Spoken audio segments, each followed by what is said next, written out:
Lo que está ocurriendo en la televisión pública últimamente es de tal calibre que uno no sabe si escandalizarse, reírse o directamente apagar el televisor. Y no porque lo que suceda sea precisamente una novedad, porque llevamos años viendo cómo se diluye la línea entre información, entretenimiento y manipulación mediática, sino porque cada vez parece importar menos la imagen que se transmite desde los canales que, supuestamente, deberían tener un compromiso ético con la ciudadanía. Hoy quiero hablarte de dos situaciones que, aunque distintas, forman parte del mismo circo mediático que se está montando desde hace tiempo. Por un lado, una intervención de Antonio David Flores que ha pasado algo desapercibida pero que lanza una verdad muy incómoda sobre los entresijos de televisión española. Y por otro, un momento televisivo en el que Galiacho deja totalmente descolocada a Terelu Campos en directo. Y te aviso ya, es tan impactante como absurdo. Vamos a ir por partes para que todo se entienda. La figura de Antonio David Flores ha estado rodeada de controversia desde hace años. Eso no se puede negar. Pero lo que ha dicho esta vez no tiene tanto que ver con su vida personal como con lo que muchos ya intuíamos y pocos se atreven a decir en voz alta. Que en la televisión pública, pagada con dinero de todos, se siguen manteniendo rostros y cargos que están inmersos en procesos judiciales graves.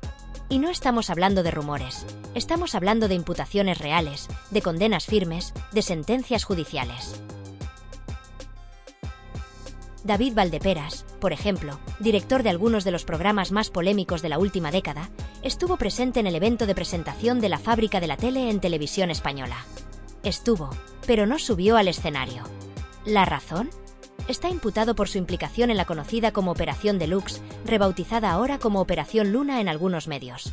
Una investigación que ha destapado prácticas muy turbias relacionadas con la obtención de datos privados y la explotación mediática de conflictos personales. ¿De verdad nadie pensó en lo que suponía que este hombre siguiera formando parte de un proyecto en una cadena estatal? Y si lo de Valdeperas ya es preocupante, lo de Rocío Carrasco es directamente indignante.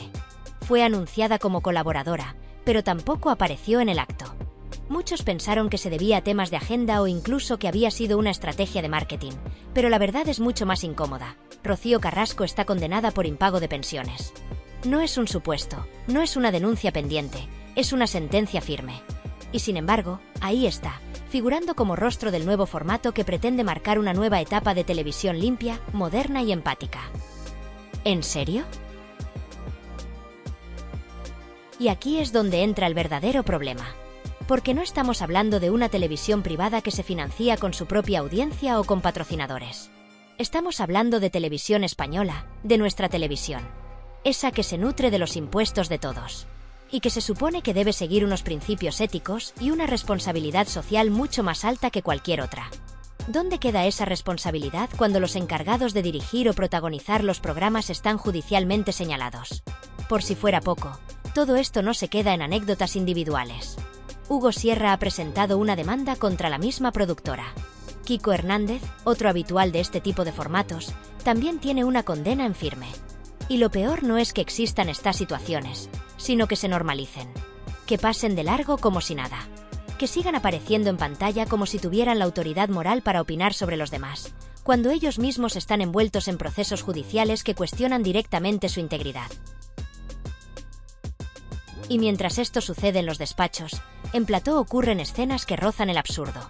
El otro día, en pleno directo, Galiacho lanzó una intervención que dejó a Terelu Campos absolutamente fuera de juego.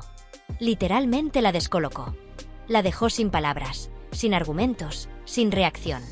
Y no porque lo que dijera fuera escandaloso, sino porque tocó una fibra que muy pocos se atreven a tocar en ese tipo de programas. La incoherencia, la hipocresía, el doble rasero. Terelu, que ha sabido nadar en todas las aguas televisivas, esta vez se quedó sin flotador. La escena, que muchos verán como un simple momento incómodo, refleja en realidad algo mucho más profundo. El agotamiento de un modelo de televisión que ya no sabe cómo justificar su propia existencia. Se intenta aparentar neutralidad y transparencia, pero se siguen manteniendo las mismas dinámicas tóxicas de siempre. Se vende modernidad, pero con las mismas caras de siempre. Se pretende hacer televisión blanca, cuando los responsables de esa programación tienen el historial más oscuro de todos. Y claro, todo esto se camufla bajo capas de entretenimiento, de secciones cómicas, de debates triviales. Pero la raíz del problema sigue ahí. ¿Por qué seguimos tolerando que la televisión pública, que es un servicio de todos, se convierta en un escaparate de personajes condenados, imputados o directamente vetados en otras plataformas? Porque, y esto es lo más preocupante, el espectador medio lo ha naturalizado. Ya no sorprende. Ya no escandaliza. Ya no se exige responsabilidad. ¿Para qué, si mañana viene otro escándalo más gordo y nos olvidamos del anterior? ¿Para qué, si la polémica da audiencia y la audiencia justifica todo? Así que hoy te invito a que vayas un poco más allá. Que no te quedes solo con el momento gracioso en el que Galiacho deja descolocada a Terelu. Que no te limites a pensar si Antonio David te cae bien o mal. Lo que está en juego es algo mucho más importante. La calidad democrática de nuestros medios, el uso de nuestros recursos públicos y el ejemplo que se da desde las instituciones a la sociedad. Y si seguimos permitiendo que la televisión pública se convierta en un teatro de escándalos judiciales disfrazados de entretenimiento, entonces el problema ya no es solo de ellos. Es de todos. Gracias por estar ahí, por leer hasta el final y por reflexionar. Si esto te ha hecho pensar, dale like, suscríbete y compártelo. No porque sea gratis, sino porque hace falta que más gente despierte. Nunca imaginamos que una de las historias más inesperadas del universo televisivo nacional vendría protagonizada por dos nombres que, a simple vista, parecen pertenecer a dimensiones distintas.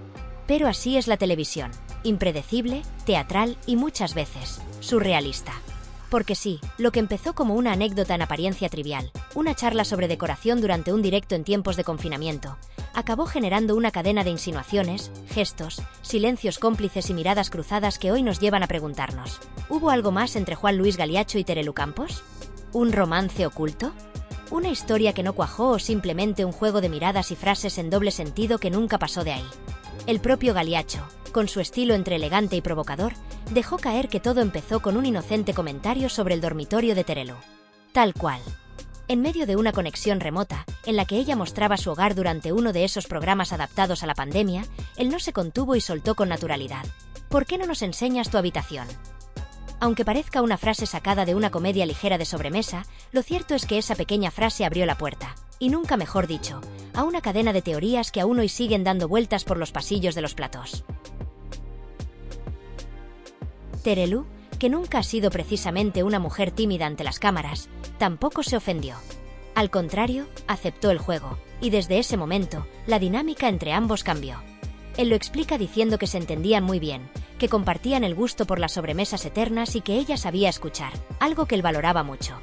Sin embargo, también dejó claro que, pese a la química evidente que parecía surgir entre los dos, provenían de mundos muy distintos. Cada uno tenía su ritmo, su forma de ver la vida, su forma de relacionarse. Lo que hace mi mano derecha no lo sabe la izquierda, soltó en una ocasión, como queriendo decir que, aunque había complicidad, no había sincronía. Aún así, cuando se les pregunta si llegaron a tener alguna cita, él no lo niega rotundamente. Al contrario, responde con cierta picardía: más de 2, seguro. ¿Cómo no pensar entonces que pudo haber algo más? ¿Un pequeño atisbo de relación, aunque fuera fugaz? ¿Un intento fallido? Cuando se tocó el tema de los besos, la conversación se tornó aún más ambigua. Sí, beso, pero pico, sin lengua, matizó él, provocando tanto la carcajada de los presentes como la incredulidad del público. Porque lo verdaderamente gracioso de todo esto es que nadie sabe si habla en serio o simplemente disfruta alimentando la duda. Quizás ambas cosas. En una de esas intervenciones televisivas, se mostró incluso el rostro de José María Almoguera, el sobrino de Terelu, cuya expresión oscilaba entre la vergüenza ajena y la resignación. Y es que hay situaciones que solo pueden pasar en España, donde los medios se permiten navegar entre la información, el espectáculo y el cotilleo con una fluidez pasmosa. Galiacho, mientras tanto, se dejaba querer. Ante la pregunta de si él seguía escribiéndole, admitió que de vez en cuando le mandaba recuerdos, a través de conocidos, como quien mantiene encendida una velita en el altar del por si acaso. Porque en el fondo, aunque no lo diga abiertamente, parece que guarda cierto afecto por Terelu. Lo curioso es que, a día de hoy, asegura que hace mucho que no la ve, que sus caminos se distanciaron. Y sin embargo, cuando le insinúan que podría haber envejecido junto a ella, no lo rechaza con fuerza. Se limita a esbozar una sonrisa y dejar que la incógnita flote en el aire. Las bromas sobre su estilo de seducción tampoco se hicieron esperar. Le preguntaron si esa era su táctica habitual para conquistar mujeres: entrar a saco pidiendo ver dormitorios. Él, sin perder la compostura, reconoció que igual no era lo más moderno del mundo, pero que a veces la espontaneidad funciona mejor que cualquier guión. En el fondo, lo que resulta entrañable de toda esta historia es que parece más una escena de película antigua que una historia de amor moderna. No hay mensajes de WhatsApp subidos de tono, ni cenas en restaurantes de lujo, ni fotos juntos en redes sociales. Hay frases sueltas, risas nerviosas y declaraciones envueltas en misterio. Y eso, en estos tiempos de sobreexposición, tiene un encanto especial. Terelu, por su parte, ha dicho públicamente que lleva una década sin mantener relaciones íntimas. Lo soltó en uno de esos programas sin filtros donde las verdades a medias se mezclan con declaraciones impactantes. Galiacho, lejos de asustarse, pareció tomárselo con humor. No se mostró incómodo, ni rechazó el tema. Simplemente lo dejó pasar como quien sabe que hay cosas que se dicen con segundas y otras que es mejor no tomar al pie de la letra. Lo cierto es que, entre comentarios irónicos y silencios sugerentes, esta no historia ha acabado siendo más entretenida que muchas relaciones públicas que presumen de enamoramiento en Instagram. Y quizás por eso mismo, muchos opinan que lo suyo fue una especie de historia inacabada. Una conexión que se quedó a medias. Una chispa que nunca se encendió del todo, pero que tampoco se apagó por completo. A veces, las relaciones más interesantes no son las que se consuman, sino las que quedan en el aire, flotando como posibilidad. Al final, entre risas, gestos y evasivas, el propio Galiacho ha dejado claro que, aunque no se dio, siempre le guardará un cariño especial.